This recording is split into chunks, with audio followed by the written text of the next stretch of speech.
We live in a society today that just wants instant gratification. Yeah, no, no, no, no, no, no, no, all of that. And I can understand that. I mean, have you ever tried to wait 30 minutes, what felt like an hour at a restaurant to get served? I have. It's not fun. I I mean, I was ready to order the cannabism by the time they brought our food out. So, in a sense, but seriously, in a sense, I can understand that.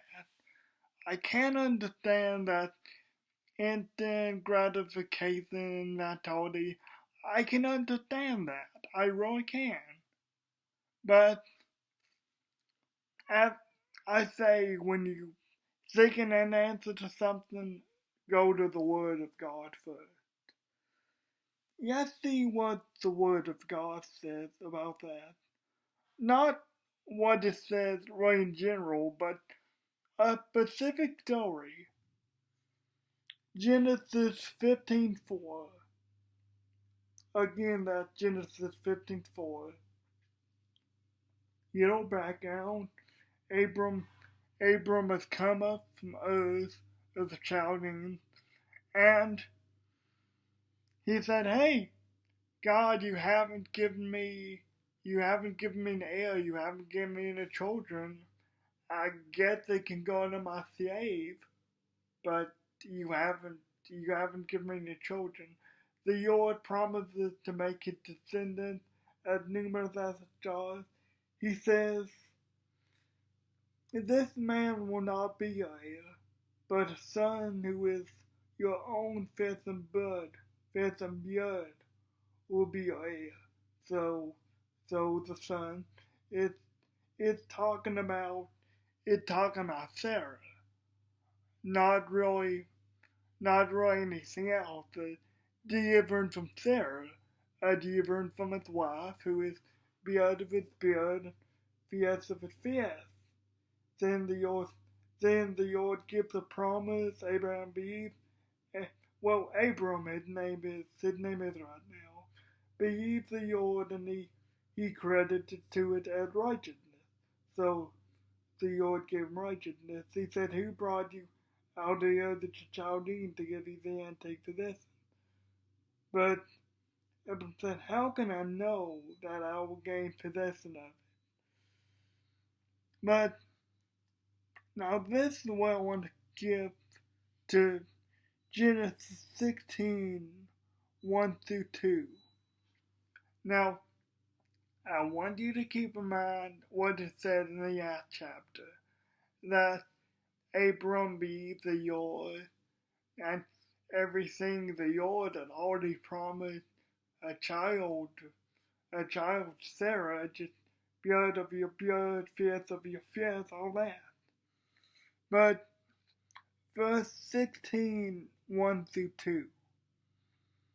So now Sarai, Abram's wife, had borne him no children, but she had an Egyptian slave named Hagar. Kind of ironic. I just got that.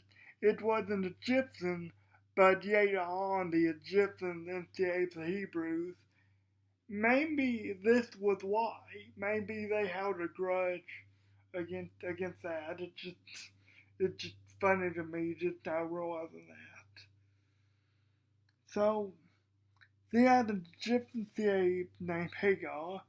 She said to Abram, "The Lord has kept me from having children. Go sleep with my slave.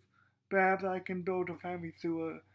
Abram agreed to what Sarai said. Yeah, okay, honey, I'll go sleep with the beautiful woman if you want me to. I guess I have no choice. I'll be an obedient husband here. They they try to rush God's plan. God had already said, "Hey, I'll provide the child. The child will be flesh of your flesh, made with the of your life, made with Sarai, made with Sarai." I mean, flesh of your flesh, bone of your bone, it will be legitimately yours. But then Abraham ended up having an illegitimate son with Hagar, and all that happened. It wasn't really good. Eventually, Abram does get the promised son, but with Ishmael and Hagar, they have to send him away because Sarai not happy with him. For I I still don't understand why. The Bible really doesn't give us the good description of that. But he had to send his plan. He had to send what he had planned and what he had willed into existence. He had to send it away to make room for God's plan, to make room for God's anointed, to make room for God's chosen one. We see that God gave Abram direction and even Sarai. He gave Abram and Sarai direction and instruction of how the child would be born, everything, but they chose to go their own way, and later on they had to send Sarai wasn't happy with the plan, so they had to send their plan away to make room for God's chosen plan. When God gives you direction and instruction on something, all you have to do is wait for that to happen. It will happen. Now, I want to preface this. God is ultimately in control of everything. And he ultimately knows what will happen. He's ultimately in control of everything. Where it says, delight yourself in the Lord, and he will give you the desires of your heart. That's true. That doesn't mean don't be proactive in stuff. I mean, take me for example. I just got out of college. I don't really have a job yet besides this, and I love doing this. I just don't get paid for it, which is a bummer. But yeah, I don't have a job now, but I'm not.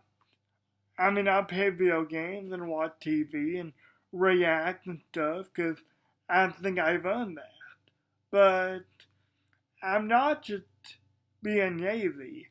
Like, I'm being proactive with stuff. Like, today I had a meeting with someone about one of my ideas, and he seemed like he acted. He seemed like he acted.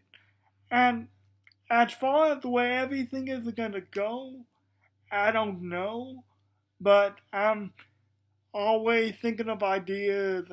I'm getting it out to people. I'm being proactive. I'm showing God that, hey, I want to work for you. I want to work in whatever capacity you have me. But I'm showing you that I'm not just lazy. I'm a good steward of the gifts that God has given to me. And we should all be that. God gives us different gifts and different talents and everything, but he expects, even when nothing's happening, he expects us to be good stewards of that, of those gifts. He expects us to use them for his glory and just be proactive and stuff. Just get ourselves out there. Ultimately, God is in control, but he wants proactivity from his people. I mean, we see that all throughout Scripture too, that he wants proactivity from his people. You know, Hannah, the mother of Samuel, she prayed for the child, and she said, hey, if you give me the child, when he comes of age, I'll give him back to you. He was being proactive, he was praying. I mean, Moses' mother was proactive in sending him down the river. She didn't wait and say, "Oh well, I'll see what God has planned." No, she was proactive in the stuff. Now, obviously, our world today isn't gonna be as complex as that was back then, but we still be good stewards of the gift that God has given to us, but not in this. God gave Abram clear direction. Hey, this will be blood of your blood, flesh of your flesh. But Abram was impatient, and I'm gonna be honest, I can understand why. I can understand why he was impatient. He was up there in age. His wife was barren at for that moment. So he said, "Hey, maybe we can make the promise. Maybe this is the promise God was talking about." But it wasn't. It wasn't, and because of that, he had to send Hagar and Ishmael, his firstborn, and his kind of concubine, his slave. He had to send them away to make room for the legitimate heir to his empire, the legitimate heir to his throne, so to speak. So, be waiting on God to reveal, especially when he gives clear direction and instruction like this. Like in this situation, all Abram would have to do was wait and watch God do his wonders, but also be proactive in the gift God's given you. There's a saying that my dad told me today, be proactive, not reactive. Basically, be the change. Don't wait for something to happen to you and then you're just stuck. I mean, be the change you want to see. Don't get a change happen to you that you don't really want.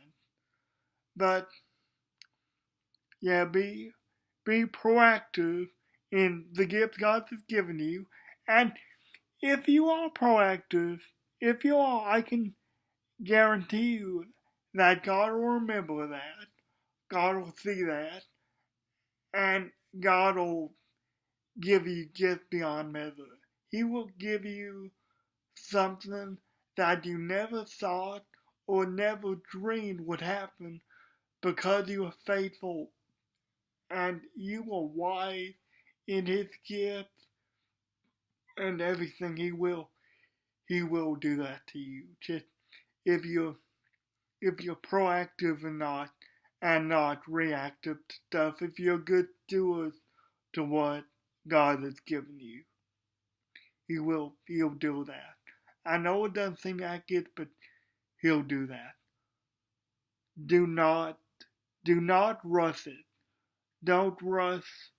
Don't rush God's hand. Don't do anything like that. I mean, we saw what it turned out for Abram, so don't do that. Just wait on God when He gives you specific direction and instruction, like He gave to Abram here. Guys, I love you. God bless you, and I'll see you next week.